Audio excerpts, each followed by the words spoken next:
All right, welcome to this lesson here where we're going to take a look at scale area of models. In this lesson, we're going to specifically look at area and how that works. And then in a future lesson, we'll deal with volume and how we can deal with the scale volume of it.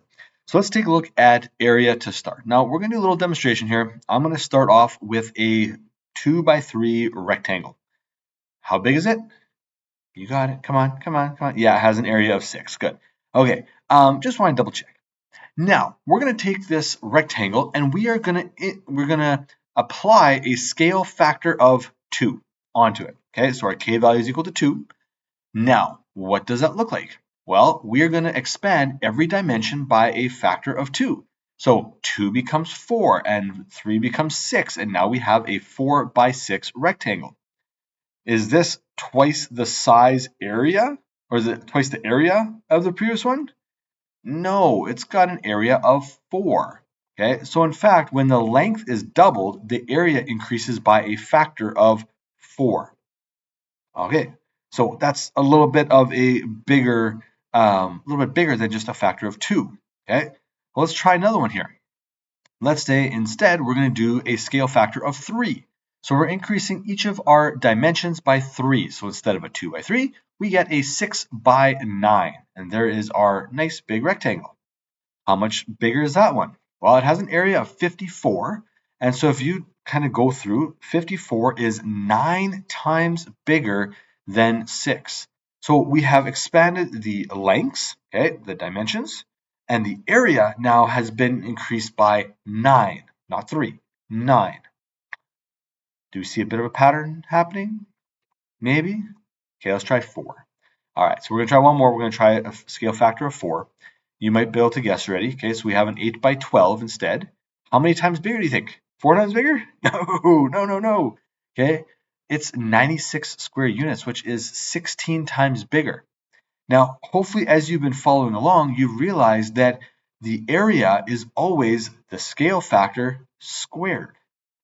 Yeah, when dealing with area, the scale factor is squared to determine the factor of the area is changing by. So the area is changing by a factor of 16 when our lengths are being increased by a factor of 4.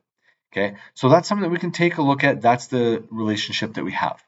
Here's our formula. Okay, so scale area is equal to actual area times scale factor squared. This might look very much like the previous one we've done, hopefully, except that it has the k value is squared, and now we're dealing with area instead of length. Okay, so it's the same formula or the same kind of layout, but now the scale factor has been squared, and we're dealing with scale area and actual area instead. All right, so let's slide into some examples here. This first one, you can read it out loud. I'll get you to pause the video and then come back when you think you have an answer.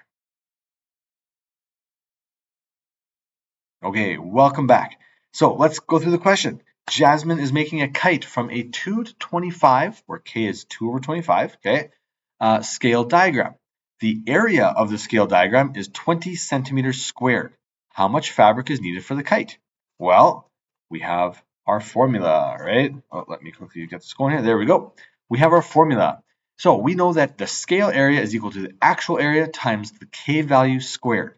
We know the k value, it's 2 over 25 for the scale diagram, and we're given that the scale diagram has an area of 20 square centimeters, which means that's the scale area. So we want to find the actual area of this kite, and so we have to rearrange our formula the same way we do for length, and the actual area is equal to the scale area divided by k squared. Let's plug our values in. 20 centimeters squared divided by 2 over 25 squared. Now, a couple things as we do our calculations, and this might make a bit of a difference for you. 20 centimeters squared is a measurement already. We just leave it as 20 when we plug it in. We don't square that number. We'll leave it as 20. The 2 over 25, that value is our k, which has to be squared. So we need to square that, which becomes like 4 over 225, I think it is. Maybe something a little different. 625? No, I think it's even bigger than that.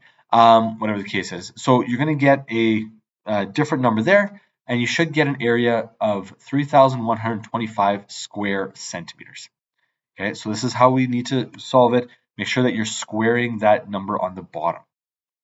Let's try another one. We have a house which has an area of 1,521 square feet. If the blueprint has a scale factor of 1/20th, what is the area of the blueprint? Pause the video, come up with your answer. Once you think you know it, unpause, and we'll see how you did. All right, so same formula, okay? In this case here, we have an actual area, okay? The actual area is 1,521 square feet. We're looking for the scale area, okay? And the scale area, we'll use this formula in order to do it. And if you, again, 1521 is a number, don't square that part, only square the 1/20, and you're going to get a scale area of 3.8 square feet. Okay, think we're doing okay now? We kind of figured it out.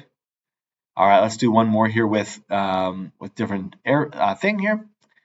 We have this question where a computer screen has an area of 174 square inches. Okay, so think about my computer screen. Okay, you can envision that. And then it's projected onto a screen which has an area of 6,090 square inches, which means it's way bigger. What is the scale factor? Scale factor, what is K? That has been used to of the screen. Okay, so how many times bigger is the screen than the projector screen than the computer screen? Pause the video, come up with your answer. Once you think you got it, you can unpause. All right, let's see how we did. Surface area is equal to actual area times K value squared. We want to find the K value so we can rearrange this. It might look a little bit like this. Okay, so you can see it up there. Yeah. All right.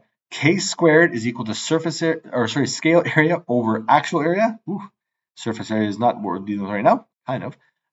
Or our K value is equal to the square root of, and we're looking for K, so we're going to do the square root yet, of the scale area divided by the actual area. Plug our values in. Our scale area is our projector screen. That's where it's been made bigger. The computer screen is a small one. That's the model. Okay, or sorry, that's the actual, and then it gets blown up, and that's going to be our model. When we do this here, we're going to get that our K squared is 35. When you take the square root of that, we get 5.92, which means that our projector screen is 5.92 times bigger than the computer screen, okay, which helps in visualizing things better. Now, keep that number in mind.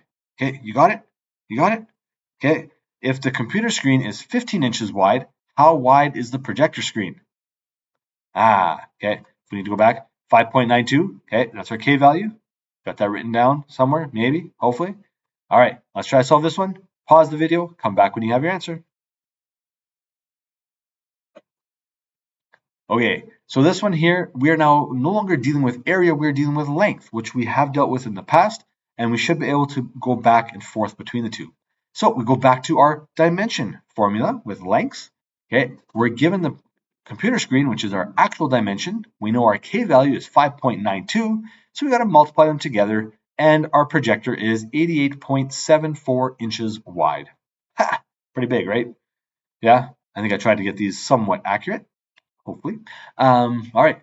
There is the lesson for today. We're dealing with area. Make sure that you are squaring the K value, or if you're finding the K value, you are square rooting the answer that you get using the same formula that we did with dimensions, except now we're dealing with area and K is squared. Thank you so much for watching. Hope you do have a great time working on your assignment. Yeah, maybe an oxymoron. That's okay. Have a wonderful rest of the day. Bye.